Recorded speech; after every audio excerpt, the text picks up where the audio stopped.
भारत न किसी के प्रो है न किसी के एंटी है। मोदी जी के नेतृत्व में भारत अपने राष्ट्रीय हितों के लिए प्रो है और राष्ट्र के विरुद्ध षड्यंत्र करने वाली हर शक्ति के विरुद्ध एंटी है। और विवेक साहब को देखिए, विवेक साहब के चेहरे में ऐसी चमक आती है अमित जी, मैं चीनी सुन के तो अति चीनी डाल दी है, इतनी चीनी डाले दे रहे हैं चाय में कि वो खड़े चम्मच वाली चाय बन जाए। वो खड़े चम्मच वाली चाय अभी मजा आएगा ना भिड़ो। एससीओ की बैठक में भारत जो हासिल करने के लिए गया था कूटनीतिक लिहाज से, रणनीतिक लिहाज से, वो हासिल कर पाया है under the able leadership of prime minister Narendra Modi. What is your take? चलो भाई देखो अमीर जी 7 साल के पहले तो जिनपिंग झूला झूलिंग चल रहा था, कई सालों तक झूला झूलाया, ठीक है। और उसके बाद अब की बात ट्रंप सरकार हो गया, और 7 सालों तक तो आप लोगों ने भी, मोदी जी ने भी, मीडिया जी ने भी कभी चीन का नाम नहीं लिया अपनी जुबान पे। ऐसी खामोशी, ऐसी चुप्पी, ऐसा ताला कि चीन का नाम नहीं लिया। एक दिन अचानक रात को उठे चीन। ये विदेश नीति होती है, इसी को विदेश नीति क्या होती है? अरे छोड़िए, ठीक है, अपना कुछ अटक कर लीजिए। भारत की विदेश नीति, भारत का प्रधानमंत्री इतना कमजोर, क्या बोला आपने? रिपीट करिए, क्या कर लीजिए? नहीं रहा है। क्या झूठ आपने क्या बोला? नहीं बोला जिनपिंग झूला झूलिंग। अच्छा, अरे झूला झूलाए थे जिनपिंग वहां के गुजरात में साहब ने। भूल गए क्या आप? 7 सालों में आप चीन की बातें भूल जा रहे हैं, बताइए। देखिए, पहले साहब के 2 मालिक थे इंडिया में। अरे कहना क्या चाहते हो? पिछले कुछ वर्षों में 2 विदेश में हो गए।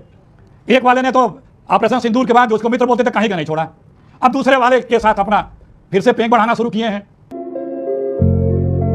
तो भारत को तो देखिए, खाली आप लोगों के हंस दिए, मुस्कुरा दिए, और चीन में फोटो छप गई। तो चीन में तो बहुत पॉपुलर मोदी जी हैं, उसमें तो कोई 2 राय नहीं है, ठीक है।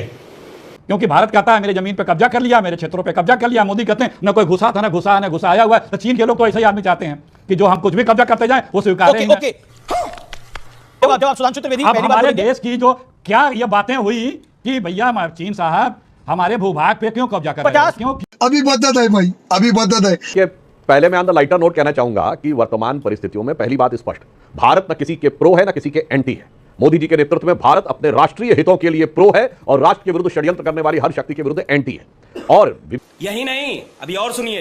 विवेक साहब को देखिए, विवेक साहब के चेहरे में ऐसी चमक आती है अमित जी, मैं चीनी सुन के तो अति चीनी डाल दी है, इतनी चीनी डाले दे रहे हैं चाय में कि वो खड़े चम्मच वाली चाय बन जाए। वो खड़े चम्मच वाली चाय आपने सुनी है ना, इसमें इतनी चीनी पड़ी हो कि चम्मच डाल दो तो वो खड़ा हो जाए। खैर, तू समझा? हाँ। अभी इनकी और कुमार साहब के बीच में थोड़ा चीनी भाषा को लेकर हो गई, तो मैं भी थोड़ा अल्प ज्ञान बता देना चाहता हूं। ये जिस शहर में हो रहा है कॉन्फ्रेंस, उसका नाम है टियानजिंग।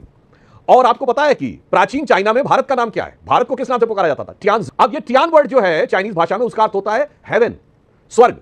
इतने तेजस्वी लोग हैं हमारे पास। तो टियानजिंग वो कहते हैं ये स्वर्ग का शहर है, अपनी भाषा के लिए कहें, मगर भारत को टियानजोउ कहते थे, TINZHU, क्योंकि वो भारत को सेंटर ऑफ द हेवन मानते थे। Anybody can go and check. हाँ, ये विकिपीडिया पे विवेक जी के लोगों ने मैनेज कर रखा। तो टियानजोउ नाम तो था प्राचीन भारत का, तो लिखते हैं, पर उसका मीनिंग सेंटर ऑफ हेवन गायब कर जाते हैं। जाइए चाइनीज भाषा की डिक्शनरी में TIN। वाह क्या सीन है। टियान देखिए, कुमार साहब बैठे हैं, ये मुझे लगता है ज्यादा बेहतर इससे बता पाएंगे। तो पहला तो भाव ये है। और दूसरा, हमारे अखिलेश जी साहब भूल गए, वो अहमदाबाद में ले जाके क्यों झूला झुलाया था शी जिनपिंग जी को, मोदी जी ने? क्योंकि शी जिनपिंग ने यह कहा कि वेन सॉन्ग जब भारत आया था तो मोदी जी के गांव में गया था। ये हमने नहीं कहा, उन्होंने कहा। महाबलीपुरम क्यों ले गए थे? महाबलीपुरम से पल्लव डायनेस्टी के राजा जो बौद्ध बनने के बाद बोधि धर्मा के रूप में चाइना गए, वो दमो कहलाए, तो ज़ेन बुद्धिज्म के वो पैट्रियार्क बन के उभरे। यानी भारत, कैसे लोग रहते हैं यार यहाँ पर। ये चीन पर प्रभाव का प्रतीक था। और दूसरा, मैं एक लाइन और कह दूं, अभी आज की बात पे आइए सर। अभी बुद्धिज्म, अरे इतना भी आप काहे घबरा जाते हैं? अभी जब एससीओ समिट शुरू हुई तो चाइनीज एम्बेसी ने क्या ट्वीट किया? उसने भगवान गणेश की एक मूर्ति ट्वीट की और ये कहा कि ये टांग डायनेस्टी के समय में मगाओ केव्स के अंदर चाइना में 7वीं शताब्दी में भगवान गणेश की मूर्ति है। अरे बाप रे, ये तो धोती खोल रहा है। Only symbolism. बेसिकली उनका कहने का प्रयास है कि भारत की और चाइना की संस्कृति में कोई बहुत बड़ा फर्क नहीं है। हमारी सांस्कृतिक विरासत लगभग एक मिनट अमीर जी, मतलब आप चाइनीज एजेंट तो नहीं कहेंगे ना मुझको? देखिए, अभी तक चीनी, I am no longer a Chinese agent. बात सुनिए भाई, अच्छी डिबेट चल रही है, प्लीज डोंट डिस्टर्ब। दर्शकों के साथ अन्याय मत करिए। अब मैं मुद्दे पर आ रहा हूं। आज तो नहीं, आपने बोल दिया, क्या शांत रहिए। आज तो मेरा दिन है, मैं एहे रहा नहीं जाता। प्राइम मिनिस्टर के साथ हूं सर। अच्छा ठीक है, मैं प्राइम मिनिस्टर खड़े। ओके, अब सपोर्ट करें तो शांत रहिए ना, सबसे ज्यादा बोलिए। अमीर जी देखिए, मैं लाखों दर्शकों से कह रहा हूं, आपके देखिए विवेक श्रीवास्तव को चीन की तारीफ तक तो चेहरे में चमक है, और जैसे ये बता दिया गया कि चीन पे भारत का कितना गहरा प्रभाव था, तो चीनी की जगह मिर्ची लग गई।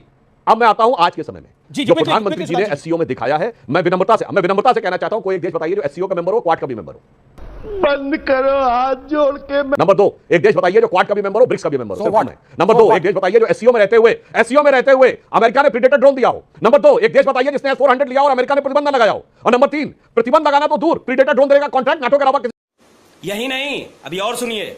को किया हो। मोदी जी के नेतृत्व में हमने वो कूटनीति बनाई है कि संपूर्ण देश में अपने हितों, विश्व में अपने हितों को दृढ़ता के साथ स्थापित करने में हमने सफलता हासिल किया। और एक मिनट सर, एक लाइन यहां प्रधानमंत्री जी ने पहलगांव का उल्लेख किया। प्रधानमंत्री जी ने यह कहा कनेक्टिविटी के साथ सोवरेनिटी भी होनी चाहिए। चीन की धरती पे खड़े होकर हमारे डिक्लेरेशन में पहलगांव का नाम आया, और जब कनेक्टिविटी के साथ सोवरेनिटी की बात आई तो बेल्ट रोड इनिशिएटिव और बात तो सही है। सीपैक के बारे में एक प्रकार से चीन के लिए स्पष्ट संदेश भी दिया। यह होता है साहब विवेकी संदेश, ऐसा नहीं सिर्फ ट्रंप को है। मजा आया, और मैं ये जो मजा है हिंदुस्तान के हर व्यक्ति को देना चाहता हूं।